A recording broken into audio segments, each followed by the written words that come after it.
Bueno, es una hora, así que suena más como un conversatorio donde vamos a conversar sobre un tema eh, para mí apasionante. Yo creo que todos los temas que nosotros somos periodistas, los que nos dedicamos al oficio, lo vemos como apasionante. Y agradezco también que hay aquí, entiendo yo que es un webinar abierto, haya personas que no necesariamente hacen periodismo, pero que entiendo que por la participación voluntaria en este conversatorio, pues les interesa el mundo de la comunicación. Y obviamente, pues tengo un enorme gracias para comenzar por la presencia de todos. Eh, yo, la verdad, me siento muy honrado de estar compartiendo porque conozco, pues, el esfuerzo que se hace en Literal. Sí, conozco el esfuerzo de todos estos profesionales por llevar información de calidad.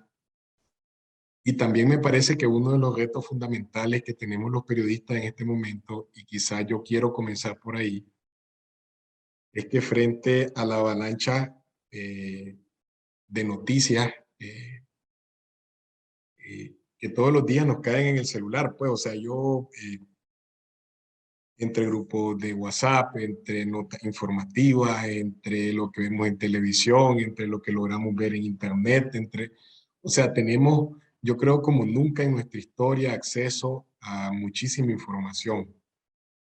Pero precisamente porque tenemos acceso a muchísima información, es que nosotros, digamos, apreciamos, al menos en mi caso, la información de calidad y precisamente ese se convierte en un enorme reto para todos nosotros cuando ejercemos la profesión. En que no solo nos digan el qué, el cuándo, el dónde, sino esa pregunta que muchas veces no está contestada en las informaciones que escribimos y el por qué, ¿sí? Ahí es donde una nota, eh, cuando se explica, tiene componentes que le enriquecen. Ahí es donde un género distinto, que es el análisis, permite que podamos tener herramientas para poder explicar la realidad. Quizás ese es uno de los trabajos fundamentales del periodismo hoy frente a todo este barullo de información y también frente a la desinformación, ¿no?, que estamos viviendo, en la cual hay muchos protagonistas, pues cosas que nos dicen que no son verdad, de actores, algunos de ellos públicos, otros informaciones que anden en las redes circulando que también son falsas, y frente a las que nosotros como periodistas tenemos una enorme responsabilidad. Un, una acotación aparte, siéntanse con la libertad de poder interrumpir los que no hacen. Bueno, los conozco a todos, pues conozco varios de los que están aquí, pero los que no hacen periodismo, si hay algo que yo diga, por favor, siéntase con la licencia, solo le ponen la manito, la levantan y me preguntan si hay algo técnico que yo diga que no se logre entender, que es propio de nuestro, ¿cómo se llama?, de nuestra habla, ¿sí?, de nuestra jerga periodística. Con la mayor de las confianzas del mundo, levantan la mano y yo con mucho gusto voy a explicarles, pues. Y al final, obviamente, como hablaba el director, pues en cualquier momento pueden interrumpir e igual pueden interrumpir para intercambiar ideas. No es una cuestión monolítica, sino que más bien estoy intentando que sea un poco distinto y aprovechar el tiempo lo más que pueden. Mire, yo les voy a hablar de dos cosas fundamentales. Primero, la importancia de lo que en la nota informativa, eh, voy a hablarles de dos géneros en primer lugar, ¿verdad? El género de la nota informativa, pero ustedes pueden extrapolar algunas lecciones, digamos, e incorporarlas a otros géneros periodísticos, y les voy a hablar también del género como tal que se llama el análisis periodístico, que dicho sea de paso es de muy poco, ¿cómo se llama?, uso, o de muy poca frecuencia uno lee análisis en los periódicos nicaragüenses. Generalmente, y aquí es donde voy ya al grano, generalmente lo que encontramos en los periódicos son notas, ¿sí? Eh, Sobran los estudios. Yo recuerdo que esa es una tendencia desde hace muchos años. Un estudio que leí de Arquímedes González para salir de la universidad hablaba de más del 90, eso fue hace mucho tiempo, ¿verdad? Hablaba de más del 90% de contenido en las notas, de notas informativas en los diarios. Y creo que eso se convirtió en un reto para todos los que hacemos periodismo, que es tratar de aportarle, digamos, a la gente usando distintos formatos para contar la noticia. En ese momento, cuando se publicó esa monografía, era un contexto distinto, era un contexto donde se hablaba de los periódicos, pero los periódicos como la versión es impresa. En este momento nosotros ya no tenemos ni siquiera o sea, si ustedes miran lo que se ha pasado en Nicaragua desde el año 90 para acá, no tenemos ni siquiera un diario impreso. O sea, el último de ellos, que fue el diario La Prensa, se vio obligado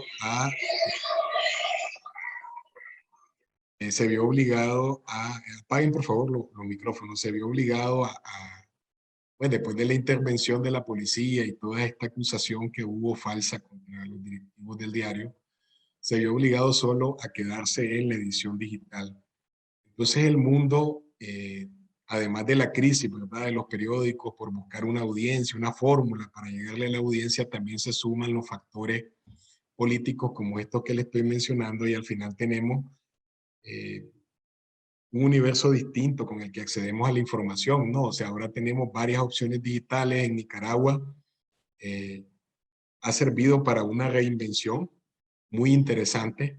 Todavía creo yo que hace falta buscar perspectivas de ampliar, digamos, la alianza entre los medios que se han creado, pero es muy interesante ver que después de 2018 hay un montón de medios que de distintos espacios, no solo en Costa Rica, ni tampoco en Estados Unidos, también en España, en distintos lugares, y los que todavía están en Nicaragua valientemente resistiendo, pues están exponiendo sus ideas y están dándole, digamos, a la gente un menú distinto al que antes teníamos. Eso para mí es algo muy importante. Pero bueno, o sea, siempre la nota sigue siendo muy importante, pero ahora lo que hemos ganado con esta variedad de oferta informativa es que podemos acceder también a una variedad de formatos periodísticos y a algo muy importante. O sea, cuando yo hablo de formatos me refiero a productos en audio, a productos de video, a infografías animadas. Es decir, me refiero a un mundo, digamos, que se ha convertido en necesario para transmitir nuestras ideas y en un mundo que es el mundo donde está nuestra audiencia, que es el mundo que todos los días la gente explora a través de este aparato. Todos los estudios lo dicen, pues, pero este aparato del teléfono se ha convertido en una práctica, perdón, en un aparato que es vital para nuestra vida todos los días. Si hay alguien aquí de ustedes, pues lo felicito. Si me dice que el teléfono no es una herramienta, pues, de su trabajo, de su vida, para comunicarse con su familia, para conocer lo que pasa en el barrio, o lo que pasa afuera, o lo que pasa con el amigo que está en España, lo felicito realmente porque ha logrado un estado zen que yo se lo envidio. Pero en honor a la verdad, yo siento que esto también, que es una herramienta útil, se ha convertido también en un motivo para que entendamos que la información que producimos, pensando en nuestra audiencia, se la tenemos que hacer más vivencial, se la tenemos que hacer, eh, vivencial es el término, pero se lo voy a explicar de otra manera, que la audiencia sienta eh, que está viviendo la información. Ayer yo les contaba a, a los muchachos que les estuve hablando de esto de la visualización como una parte importante de transmitir nuestras informaciones. Les estuve contando que en el New York Times están publicando unas notas, está el tema del metro como un gran tema ahorita en Nueva York, porque una señora falleció después que una persona con problemas mentales, ella no lo vio venir y la empujó y ella murió en el metro, ¿no? Debajo de las ruedas de un tren, un caso súper espantoso, pero este se volvió como un tema, el tema del metro. Entonces el Times publicó un reportaje donde en su portada vos mirabas unos videos, ¿no? De la estación del tren, donde vos podías venir al metro, venir de uno y otro lado, y mirabas a la gente conversando y en sus labores cotidianas. Ese es un pequeño ejemplo de cómo, sin necesidad de estar yo en el metro con el periódico viejo, leyéndolo, ¿no? Con mi teléfono yo puedo sentir que estoy en ese ambiente con solo ver un video pequeño. Pero bueno, me digreí un poco porque creo que esto es muy importante porque son los retos que estamos viviendo actualmente. Entonces, el punto es que si yo tengo una avalancha de información, si yo tengo desinformación, si yo tengo información que no es de calidad, entonces no tengo, y desgraciadamente, la posibilidad de darle a la gente algo distinto que haga que aprecie mi trabajo y que haga sobre todo, más que aprecie mi trabajo, que le sea útil, que agarre el teléfono y entienda que aquí va a encontrar información que le va a ser útil. Por eso es que son importantes, digamos, todos estos formatos y enfrentar todos estos retos. E inmediatamente también entender que dependemos de la técnica para poder desarrollar los géneros periodísticos de los cuales les hablé. La nota informativa, ya les dije, es el género como grande que siempre está. Responde a 6 preguntas que nosotros técnicamente le llamamos las 6W por las iniciales en inglés de cada una de las preguntas que responde. Me refiero al qué pasó, what, dónde pasó, where, el why, que es el por qué, el where, que es el dónde, y el how, que es el cómo. ¿Sí? Creo que está ahí, me faltó alguna, no sé. Pero bueno, el punto es que todas esas preguntas permiten que nosotros ordenemos la información que vamos obteniendo como reporteros. Antes, cuando salíamos a la calle, ahora el mecanismo que usemos, pues porque la pandemia también ha cambiado muchas de las formas como trabajamos, pero permite ordenar la información. A ver, si esta es mi historia, ¿cuáles son, digamos, los datos básicos que yo debo de tener para reportar un hecho? Y esas, para eso te ayudan las 6W, y generalmente la técnica para escribirla le llamamos nosotros la pirámide invertida. La pirámide invertida comienza con el hecho más importante y luego va bajando como si fuese una pirámide, ¿no? Va bajando en hechos hasta el menos importante. Esto es una herencia de cuando los periódicos, la información la mandaba por telégrafo y en algún momento se podía caer la comunicación, entonces vos estabas obligado a informar lo más importante al principio por si se te caía la comunicación, pues finalmente habían llegado los datos más importantes y con eso se hacía el reporte. ¿Por qué les cuento esto? No solo por un tema anecdótico, se lo cuento porque siempre la situación, el ambiente, las sociedades en las que vivimos condicionan lo que nosotros hacemos y sobre todo cómo lo hacemos. Entonces, así se escribe una nota informativa. Por eso es que de repente escuchan o leen una nota, ¿no? Que tiene que ver con El Faro, uno de los periódicos más destacados en América Central, acaba de informar que 22 de sus reporteros son objeto de espionaje a través de un mecanismo que se llama Pegasus. Y ya después se explica qué es el Pegasus.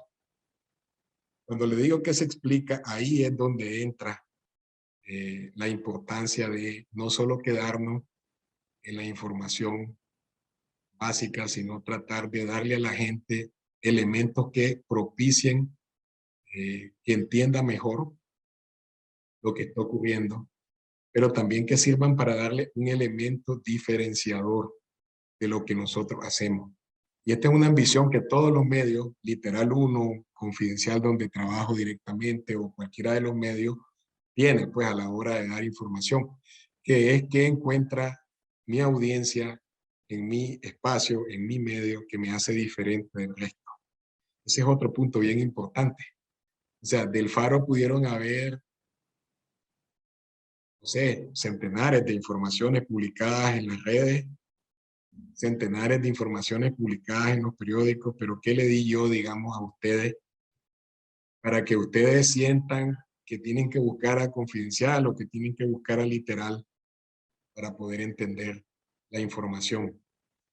Entonces, yo esperaría, al menos en mi ambición, que digan que van a encontrar ángulos distintos, que digan que van a encontrar información de calidad, con muy buenas fuentes, fuentes creíbles, que el periodista que me va a escribir la nota se molesta en buscar documentos para fundamentar lo que está haciendo, que se molesta en no solo entrevistar a una fuente porque esta fuente puede hablar de este, sino buscar a la mejor fuente o la más idónea para hablar del tema, que me va a permitir darle contraste a la información, es decir, me va a comparar realidades con lo que está ocurriendo aquí, con lo que está ocurriendo en Venezuela, en qué se parece uno, en qué se diferencia del otro, por ejemplo, cuando las realidades son comparables, porque cada una tiene sus peculiaridades. Pero yo esperaría eso, esperaría hallar debate público, esperaría hallar voces diferentes a la mía, para que enriquezcan precisamente el debate que el medio quiera propiciar sobre los temas de la realidad nacional. Y quizás lo más fácil sea lo que no quiero que haya en el medio, ¿sí? Que es información de mala calidad, información sin verificar, ¿sí? Que solo hace eco de los tweets sin echar una llamada para preguntar si esto que se está informando es realmente cierto, que solo dice pero no explica, y cuando uno solo dice pero no explica, la información se agota rápidamente. Y entonces uno queda huérfano como de información para entender. Y eso es precisamente la tarea de la que les estoy hablando y a la que me estoy refiriendo cuando hablo de la tarea de explicar. ¿Cuál es la diferencia entre explicar una nota y explicar, digamos, un análisis? La diferencia básica es que cuando uno explica en una nota, uno explica ciertas claves que le son importantes a la gente. Quizás la principal es una que se llama como el contexto. El contexto es todos esos acontecimientos que están ocurriendo alrededor del hecho principal que ayudan a entenderlo. Nada de lo que está pasando ocurre porque sí. Sí. Técnicamente nosotros le decimos la percha. Es decir, ¿cuál es la percha de la información que vos me estás contando? Es decir, imagínense una obra de teatro, ¿verdad? Al mundo como una obra de teatro, y en esa obra de teatro están ocurriendo cosas y hay acontecimientos que tienen que ver, que ayudan a entender lo que está ocurriendo. Les voy a dar un ejemplo. Miré un debate, no en los medios, sino en las redes sociales, sobre la remesa. Por cierto, muy ácido. Pues había una discusión bien fuerte entre cada una de las personas que se involucraron en el debate en las redes sociales. Y de repente uno puede preguntarse, pues cuando vas a escribir, ay, ¿por qué la gente está hablando de este tema en específico? Entonces hay varias respuestas para eso y las preguntas te van llevando a encontrar más respuestas y cuando encuentras respuestas también, aunque parezca contradictorio, vas sumando preguntas a tu repertorio para poderlas responder. Y bueno, ahí uno se tiene que dar cuenta que en días pasados, por ejemplo, salió una caravana y esa caravana salió de Honduras, era una caravana de nicaragüenses, eran como 600, habían de otras nacionalidades, pero fundamentalmente nicaragüenses, y estos salieron rumbo a Estados Unidos. Ya es noticia vieja, yo lo sé. Tienen todo el derecho del mundo a jalarme las orejas, pegarme un casquín, decirme te estás equivocando, eso ya es viejo, ya los detuvieron en Guatemala, sí, tienen toda la razón. Pero lo que quiero es explicarle cómo funciona esto. Entonces, si la gente está hablando de remesa, está hablando de migración forzada, está hablando de todo estos hechos, es porque están ocurriendo y porque eso enmarca, digamos, la información de la que estamos, ¿cómo se llama? Okay, okay. Dice, eso ocurre porque estamos, sí, estamos, ¿cómo se llama? Okay. Eso ocurre porque estamos precisamente contando lo que está ocurriendo, pero la diferencia entre el análisis y esta es que se circunscribe, perdón, a esa circunstancia y hecho. Cuando uno escribe una nota, se circunscribe en esas circunstancias y hechos de los cuales estamos hablando. Es decir, no hay una tesis planteada y esa quizás es la diferencia principal con el otro género del que le voy a hablar, el género de la hipótesis. Yo tengo aquí, perdón, el género de la hipótesis, el género del análisis. Yo tengo aquí un cuadro que preparé, no sé si se logra ver, donde van a ver las diferencias entre un género y el otro, para después luego contarles cómo se escribe el análisis, que es muy diferente a la manera como escribimos la nota, que es el género que les hablé de la pirámide invertida. Miren, la nota se enfoca en el qué pasó, me explica las cosas, pero de las circunstancias que envuelven al hecho sin meter opinión. Tampoco en el análisis se mete opinión. Más bien el análisis lo que hace es proponer una tesis, un planteamiento en específico.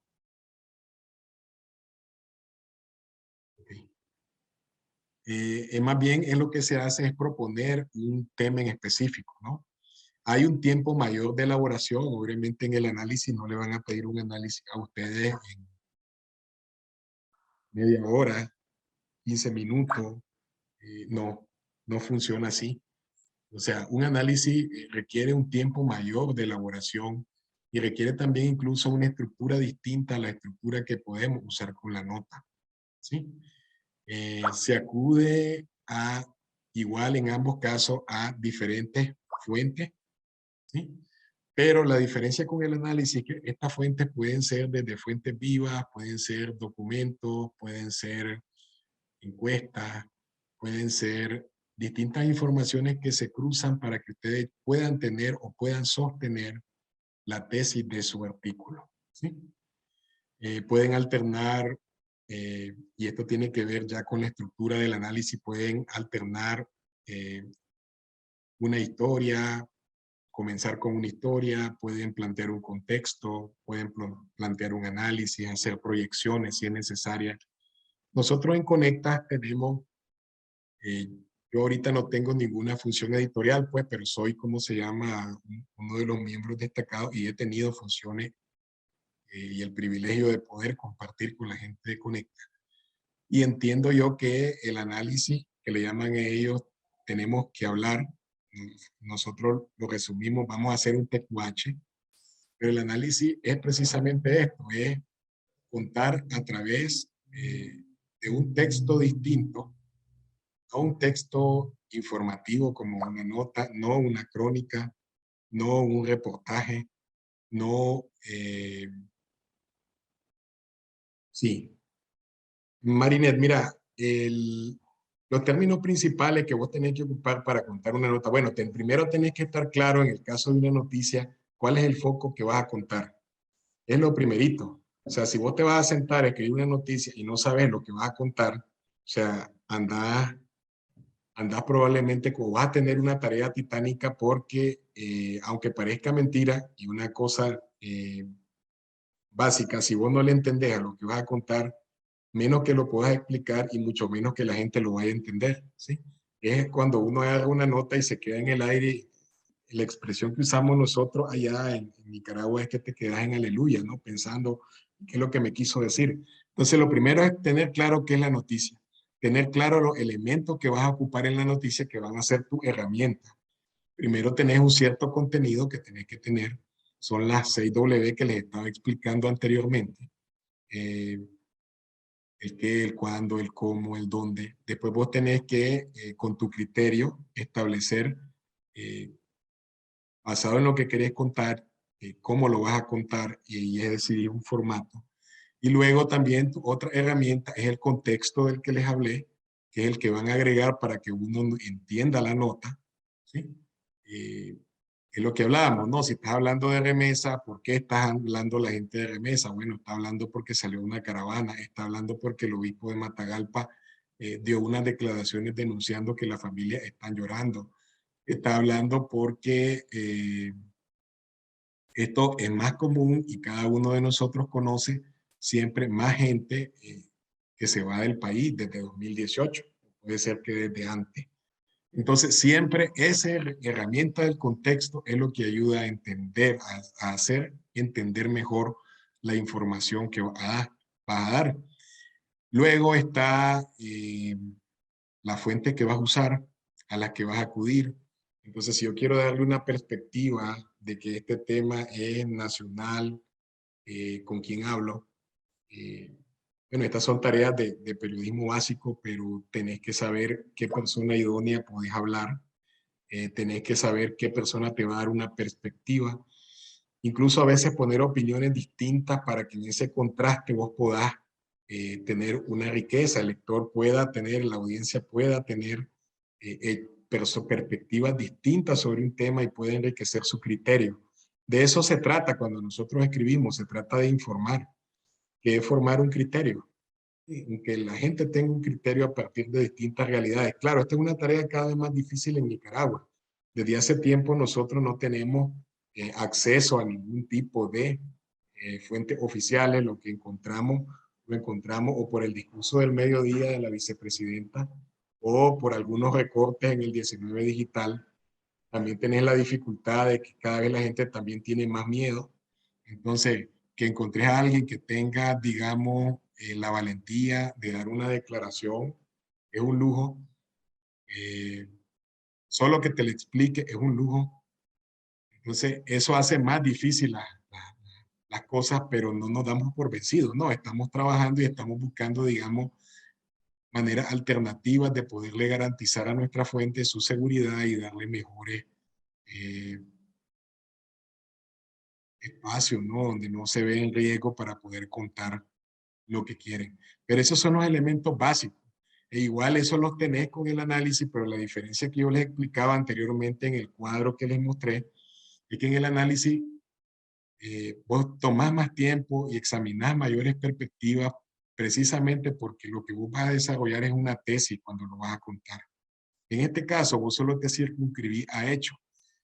En el caso que vimos anteriormente del video de Fernández, ahí hay una tesis, es que los políticos, eh, palabras más, palabras menos, muchas veces dicen cosas que no se corresponden con la realidad. ¿Cómo lo contó? A partir de la historia de Fernández, ¿sí? A partir de la historia de Fernández. Y luego lo fue intercalando, mostrando los hechos que demuestran que lo que decía Fernández no es cierto, y luego comparándolo con eh, lo que decían otras fuentes como el mismo Bolsonaro, que resultó otro político que no dice las cosas como son. No sé si queda clara la diferencia. Ahora te voy a mostrar una nota para que quede más claro, una nota precisamente de el tema del faro del que les hablé, ¿no? Que es un tema que está muy de moda ahorita y que tiene que ver con el tema del refugio. O si quieren les pongo otra del iraní, ¿sí? Les voy a poner una nota del iraní, este famoso, eh, es noticia internacional y nacional ahora mismo en Nicaragua. No sé cuántos de ustedes estarán informados, es todo un personaje, ¿sí? Es todo un personaje, espero yo que estén informados. Les voy a mostrar lo que se dijo en los medios de comunicación es que un iraní que era acusado de terrorismo en Argentina, ¿sí? Era, o fue uno de los invitados de honor a la toma de posesión del presidente, ¿sí? O sea, hasta ahí tenemos un hecho. Hay reacciones de todo tipo de fuentes, familiares de las víctimas del atentado en que murieron 84 personas. Hay reacciones del gobierno de Argentina. Hay reacciones de Estados Unidos. Pues leí hace unos días un comentario de un subsecretario para América Latina, el señor Nichols. Entonces, hay una serie de declaraciones que te explican que este es un hecho de trascendencia. Entonces, cuando yo les decía, primero, ¿cómo lo contamos? Ese es un ángulo que vos tenés que definir de entrada en una buena conversación con tu editor, ¿sí? Donde vos decís qué es lo que voy a contar. Un primer acercamiento puede ser decir que este señor fue un señor invitado por usted y contar todo lo que este señor implica. F, que es lo que les quiero mostrar, hizo uno distinto. ahí tiene que ver con, este es el señor famoso del que les estoy hablando, ¿no? Se llama Moses Desai, se pronuncia. Y este señor, pues, da una perspectiva si solo hablamos de él, pero si ustedes se van y examinan esta nota, por ejemplo, el foco está no solo en él, sino en todos los amigos polémicos que vinieron a la investidura. Sí, entonces, ustedes pueden hacer una lista, son todos los que están aquí, pero este es un ángulo distinto que se define desde el principio, probablemente en la conversación con el editor. Espérate, vamos a seguir el tema enfocándonos en este personaje y las repercusiones que tiene esta noticia, o vamos a seguir el tema de manera general y hablar de que ahí también estaban eh, otros personajes. Aquí mencionan, por ejemplo, a los dos salvadoreños, pues, a Funes y a Sancho Serén, ¿no? Que fueron acusados de corrupción, son acusados de corrupción en su país y aquí ya son ciudadanos nicaragüenses. En el caso de Funes hasta se da el lujo, ¿no? De mostrar su cédula, invitar a votar, como ocurrió en noviembre pasado, defender posiciones, digamos, del gobierno de Ortega. Y vos vas viendo, pues, que hay un montón de gente, y esta nota te muestra esa gente que rodeó a Ortega. El contexto se circunscribe en explicar quiénes son los que están ahí, en qué contexto se da. Sí, aquí habría que contar que esto se da en el contexto de que Ortega asume su cuarto periodo consecutivo, que hay muchas críticas de la comunidad internacional. ¿Cuáles son las críticas concretas? Eso se tiene que poner como hechos, porque el análisis, igual que la nota, ocupa los hechos, pero los usa de distinta manera. Aquí se circunscribe a la circunstancia, allá se circunscribe a probar la tesis de la que les estoy hablando. No sé si les queda claro, pero uno escoge los hechos principales que son los que van a ayudar a que usted cuando se asome a una nota entienda la información que va a leer. Eso es lo que hace la diferencia con la información que a veces uno encuentra de manera desperdigada en los tweets. Yo, por ejemplo, otro de los temas que he seguido como conversación, no he escrito ninguna nota, probablemente es algo que lo debo y algo que cualquier periodista puede buscar, pero es porque el queso está tan caro, pues, o sea, yo solo leo los comentarios que están 80 Córdoba, ¿sí? Esa es una buena nota, ¿sí? Ahora el asunto es cómo lo hacemos, cómo le escribimos. Y ahí ya viene el proceso de recopilación de información, ¿sí? De búsqueda de información para publicar. Sí, o sea, cuando voy a tener la información, a ver, ¿en qué te basas para decir esto? Hablaste con expertos, ahí ya tenés una nota. ¿Sí? Pero obviamente Fabio, primero contás la noticia. Sí.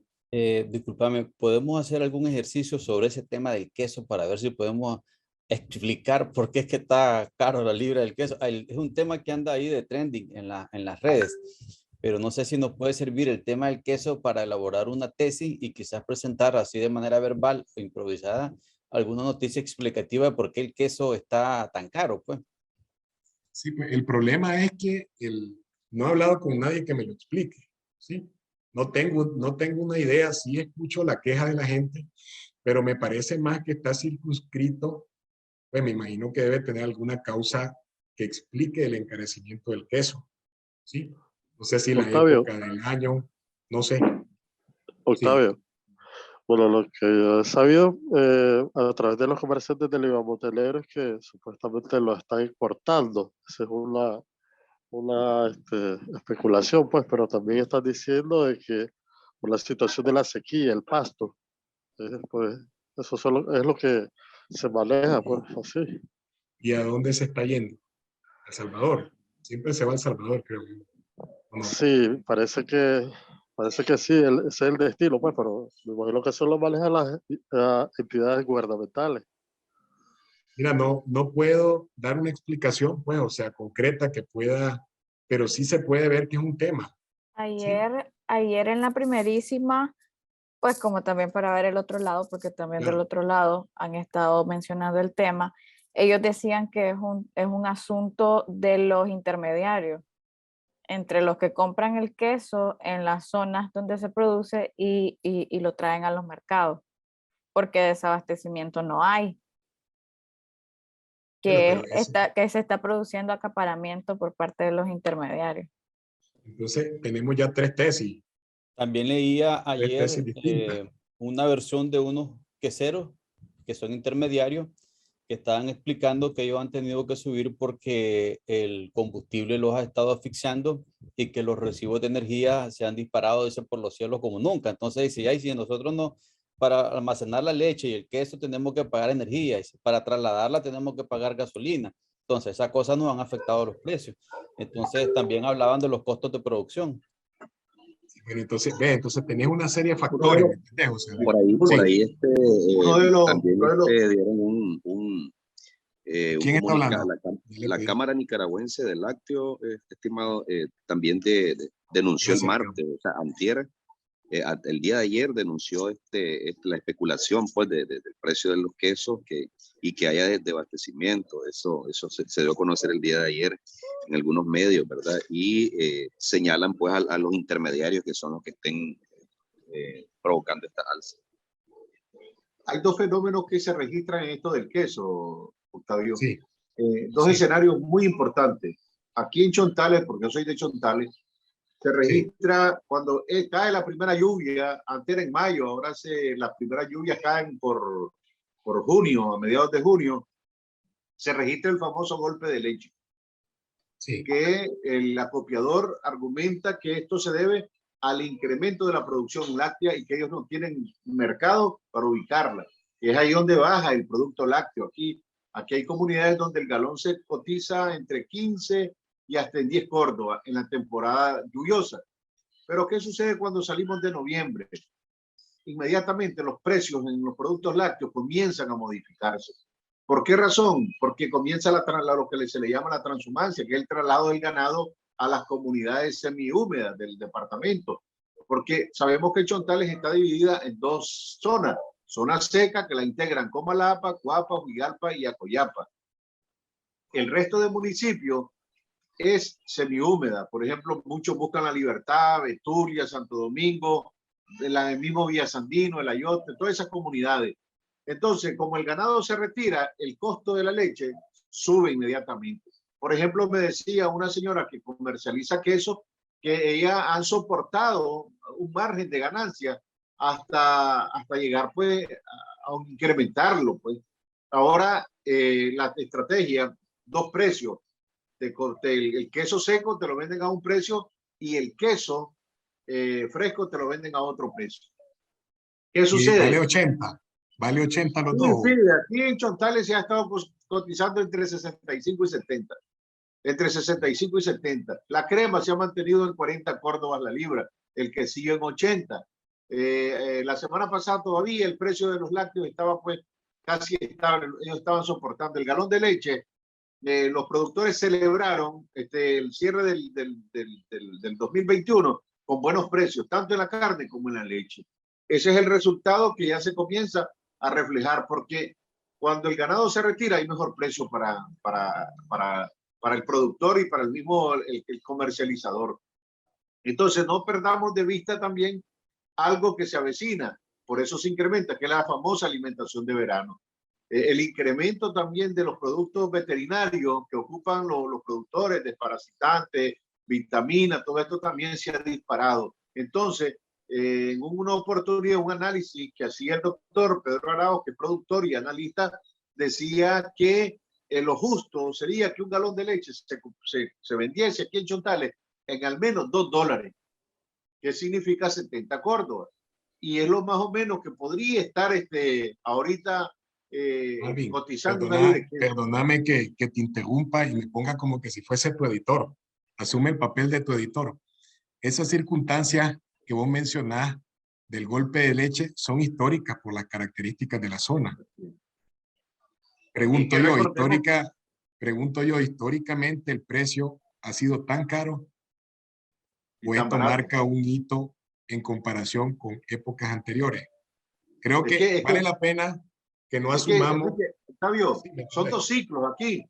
En la época de la vaca flaca y la época de la vaca gorda.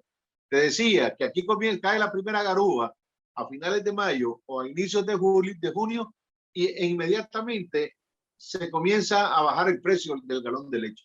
Recordemos que la mayoría... No, yo te entendí bien y te agradezco la explicación porque es una explicación muy rica que nos traslada a la zona y nos ayuda a entender cómo funciona.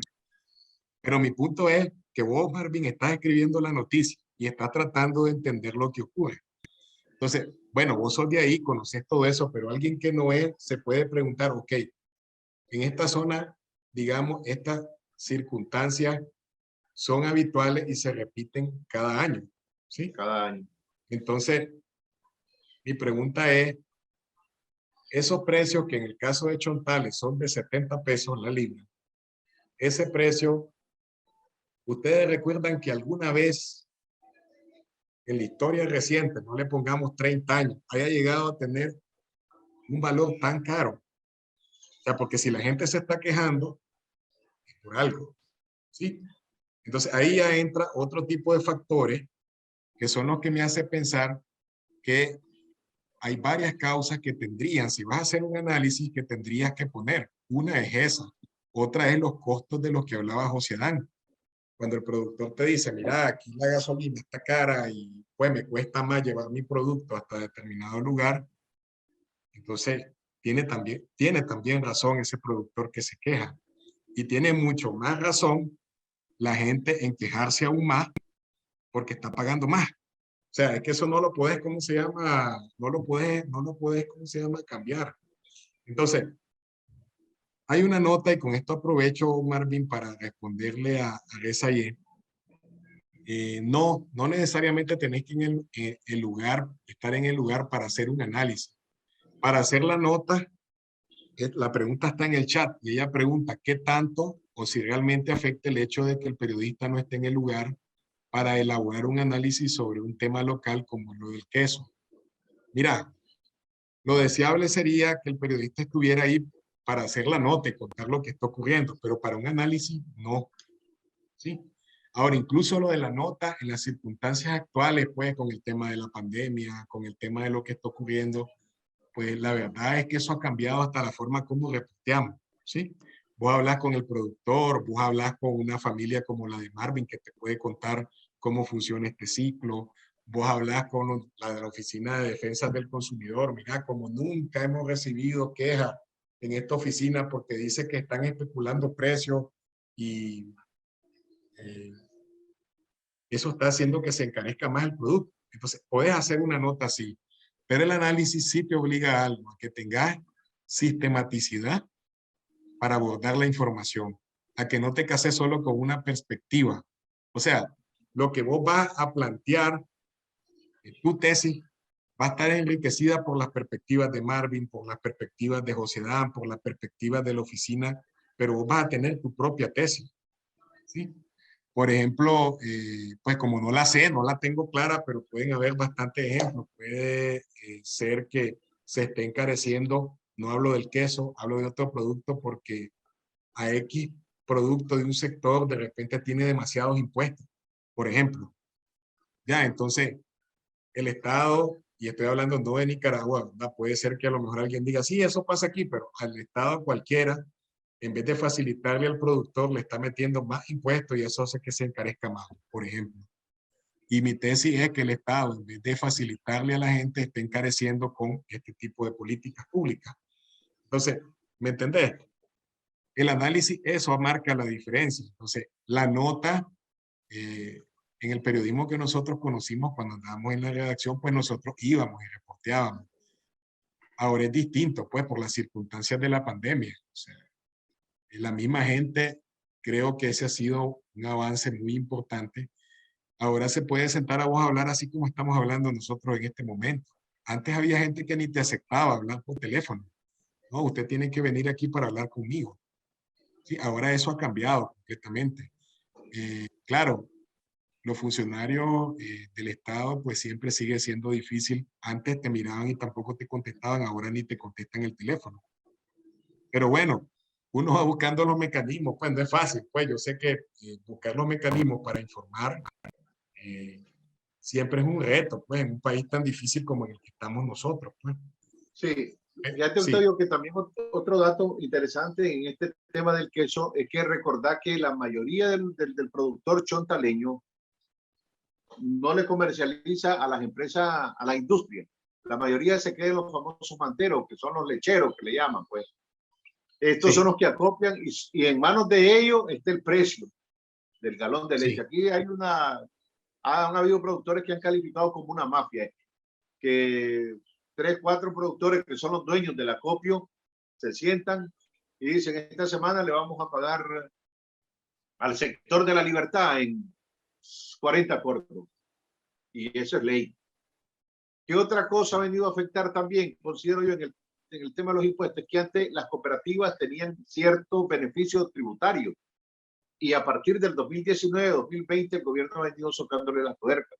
Yo saqué un reportaje para el medio que yo trabajo y para mi periódico sobre en el 2019 y 2020 la cooperativa Masiguito de Camuapa le sacaron más de 16 millones de córdobas en impuestos. Y cosa que debido a las exportaciones, es una referencia esa cooperativa en exportaciones de queso, en Camuapa, Boaco.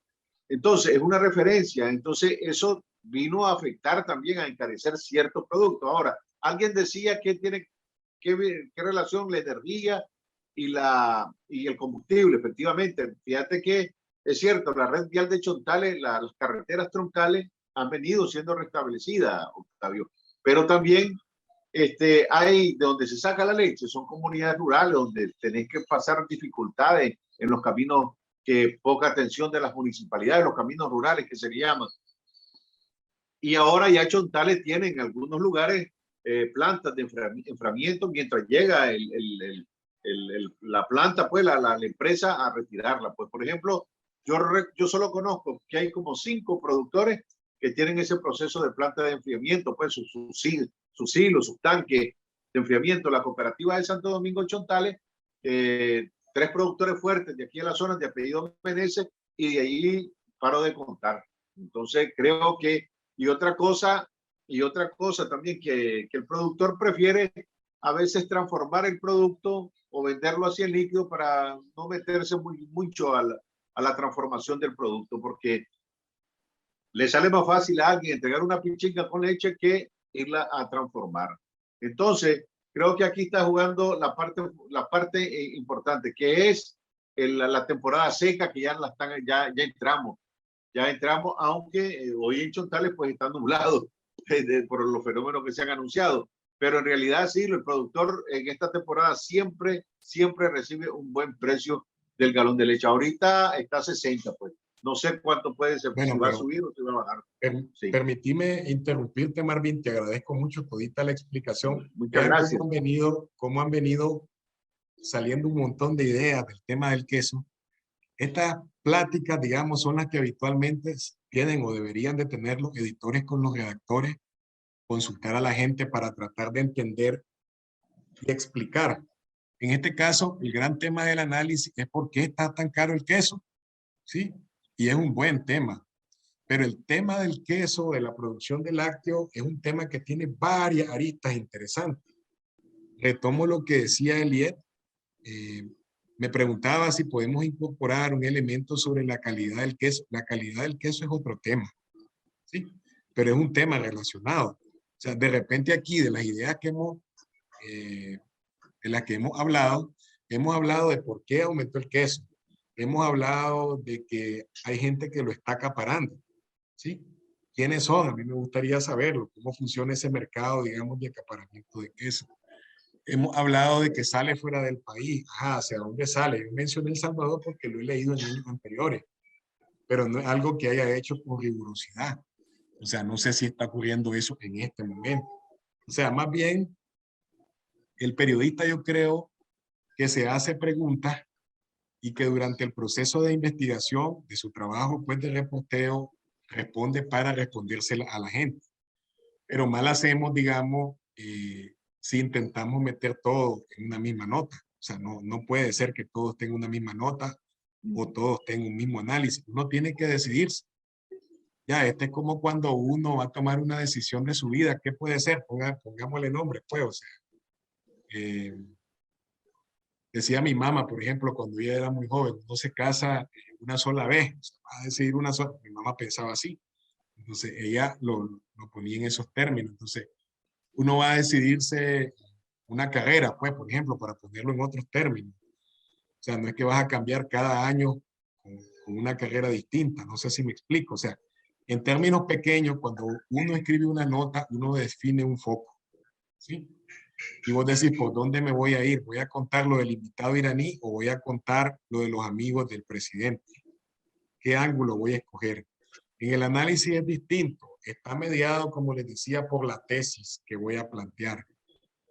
Si la tesis es que el Estado tiene demasiados impuestos para este sector y que eso es lo que ha hecho que Marvin Miranda come el queso más caro de su vida en los últimos 30 años, ¡pum! Esa es la tesis. Comenzamos con Marvin y la contamos. Pero lo que quiero decir es que siempre priva el rigor periodístico cuando uno cuenta. Vos tenés una tesis, pero todo eso está sujeto a verificación y sujeto a los resultados, a los hallazgos que vos encontrás cuando reporteás. O sea, no es que a mí se me ocurrió hoy escribir esto y listo. O sea, tu propia tesis está sujeta a pruebas según los hallazgos que estás encontrando. Miren, hay una revista británica muy buena, se llama El Economista. Aquí siempre publican, ellos tienen una sección que evalúa, muy política, que evalúa, hace encuestas, hizo una proyección hace poco de la cantidad de fallecidos que realmente hubo en Nicaragua por el tema del COVID. Son muy serios. Pero ellos tienen una revista que solo se llama The Economist, que es como es una pieza de análisis. Y la diferencia que hace esta revista en comparación con el resto de productos informativos que hay, es que precisamente esta revista, a diferencia de las otras publicaciones, solo publican análisis, o la mayoría de sus textos son análisis periodísticos. Entonces, el editor de esa revista se llama Michael Reed, y es un señor que conoce muy bien la región. Se lo voy a presentar, es él. Y lo que quiero con esta lámina es ir redondeando el concepto porque estoy viendo que se nos está agotando el tiempo. Pero estas son las características que él ve en el tema del análisis. Parte de los hechos, o sea, te explica el por qué, que era lo que yo les decía. Y aquí están dos frases que resumen un poco lo que él dice. Ya les voy a explicar la segunda, porque eso tiene que ver más con el estilo, cómo está escrito un análisis. Pero la idea es que este tipo de contenido le da profundidad a las lecturas que la gente hace, porque te explica las cosas. Y en segundo lugar, cuando él dice que es una nota con forma de reportaje que analice, ahí pareciera que mezcló tres géneros distintos, pero se refiere al estilo. O sea, vos podés comenzar con una historia, estructurarlo con una historia, algo así como lo que está aquí, con un primer párrafo que es una introducción que puede empezar por una historia, luego dar un contexto local o regional, según sea el medio. En el caso de Conecta lo hace regional, que es como para crear una conexión y que yo como lector latinoamericano entienda por qué este tema me importa a mí, por qué yo tengo que leer esta pieza informativa. Haces el análisis, haces proyección si cabe o no, y luego también haces una conclusión. Miren, cuando a uno le preguntan en la escuela cómo se estructura un cuento, uno dice introducción, nudo y desenlace. Creo que todavía lo usan para explicar. Entonces yo le puedo dar esta estructura y puede uno en apariencia creer que es algo muy fácil, pero no, es un enorme reto. El análisis es un reto tremendo. E incluso vos podés incluso adelantarte a hechos a partir de lo que estudias con los documentos. Yo tengo un ejemplo muy particular de un análisis de una serie de análisis que publicamos en Confidencial en 2014, después que se publicaron las reformas constitucionales que permitieron que se borrara la prohibición que había para reelección del presidente. Y me acuerdo que estudiando todos los cambios que estaban haciendo el legislativo, una de las cosas que nosotros vimos es que se borraba, cuando se reformó el Código Militar, que fue uno de los cambios que se hizo legislativo en ese momento, se borraba la posibilidad, la prohibición de la reelección para el jefe militar. Entonces, la serie de análisis de los documentos legislativos permitió que nosotros publicáramos unos días antes de que se diese la reelección de Avilés, que el general Avilés iba a optar al cargo. ¿Cómo se hizo eso? Se hizo a partir del análisis de los documentos, consultando a fuentes, y bueno, y la acertamos. Bueno, fue bien con este. Lo que les quiero decir es que el análisis también permite que uno pueda prever cosas que van a ocurrir. O sea, no solo lo que ya ocurrió, sino cosas que pueden ocurrir o van a ocurrir. Y lo plantea precisamente desde el análisis. Ahorita hay un debate, por ejemplo, para no usar la realidad nicaragüense, en el mismo Estados Unidos, sobre la reforma electoral. Hay dos bandos claramente marcados. Hay dos bandos claramente marcados. Ya les hablo del tema de la PISA y lo otro. Pero hay un debate claramente marcado entre los que dicen que la reforma va a beneficiar a los demócratas y los que dicen que beneficia, va a beneficiar a los demócratas porque va a permitir que voten desde sus casas. Eso ya existe. Y los otros que dicen que lo que quieren es, pues, que están en contra del bando de los demócratas. Hay dos posiciones claramente marcadas. Pero ayer o antier yo leí un análisis en el Times donde me explicaba que hay un riesgo de la subversión de los resultados que no se ha abordado por ningún lado. ¿Y cuál es el riesgo? Que desde que se da la votación en noviembre hasta cuando firman, digamos, los delegados y cuentan los votos en cada una de las secretarías de Estado de Estados Unidos, pasan como 2 o 3 meses. Entonces, ¿qué pasa si muchos de esos delegados que recibieron llamadas del presidente para convencerlos de que ellos habían ganado y que les habían hecho fraude, le hacen caso, se subvierten los resultados? Entonces, el análisis va más bien enfocado a ese espacio de tiempo en el cual pueden pasar muchas cosas. Y eso, decía ahí en el análisis que leí, no está siendo abordado. Medios que les recomiendo que pueden leer, que son muy importantes, The Economist. Hay personas que pueden seguir, lean a Moisés Naim, lean a André Oppenheimer, buenísimo, haciendo análisis también sobre América Latina. Incluso tiene un programa en televisión de puro análisis. Lean también a Conectas, pues que una de mis casas editoriales, Conectas, publica cada semana este análisis del que yo les estoy hablando, que se llama el TQH, tenemos que hablar, y aborda distintas realidades, desde el tema, por ejemplo, de las vacunas, cómo se está manejando a nivel regional, el tema del autoritarismo, y todos estos temas que hacen clic con lo que nosotros estamos viviendo en la región. Ahí vos te vas dando cuenta cómo se conectan acontecimientos que en apariencia no tienen ninguna relación, pero sí la tienen. Y es una manera distinta de contar la realidad. ¿Es Ortega el único autoritario de la región? La respuesta es no. O sea, hay una serie de gobernantes en la región que están también cometiendo, digamos, actos no muy respetuosos, más bien destructores de la democracia. Entonces, ahí tienen varias ideas, tienen un menú grande. Más bien si ustedes, ¿cómo se llama?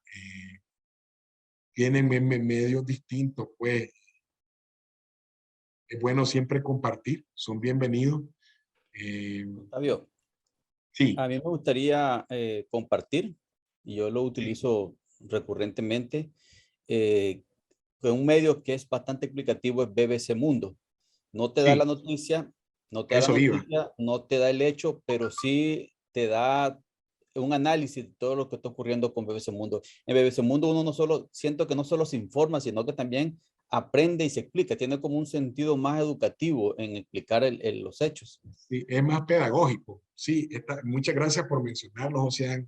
Iba precisamente quería cerrar con BBC, porque me parece que no solo te informa de la manera como vos estás diciendo, sino que se convierte en una opción informativa. O sea, cuando uno lee el montón de informaciones disgregadas, yo estoy esperando los análisis de BBC para tratar de entender de qué va el asunto.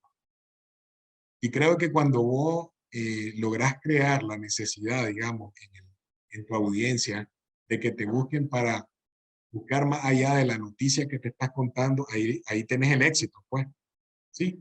BBC Mundo lo hace muy bien. Y BBC Mundo no es una cuestión que se publica una vez a la semana, están recurrentemente publicando análisis porque son parte de su propuesta informativa.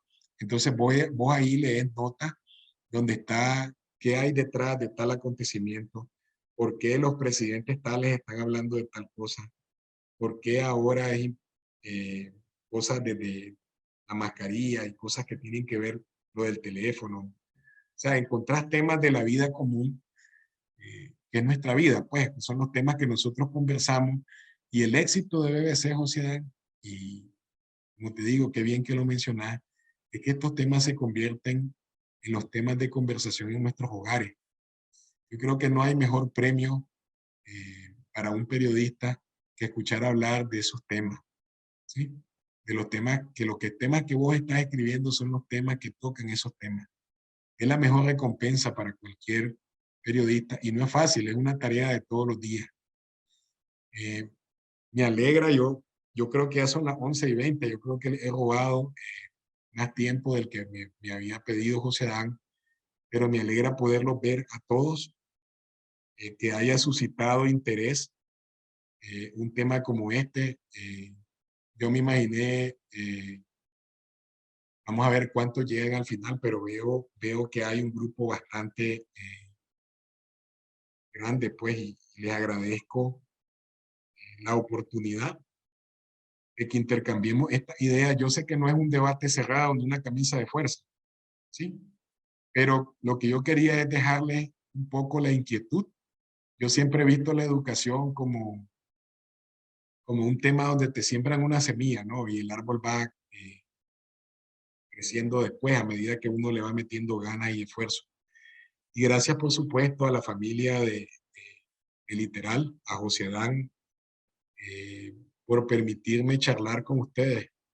Es un poco intimidante realmente, sobre todo cuando uno encuentra gente que no es del gremio. Hay gente que ya la conozco, son amigos míos, pero con otros es siempre intimidante.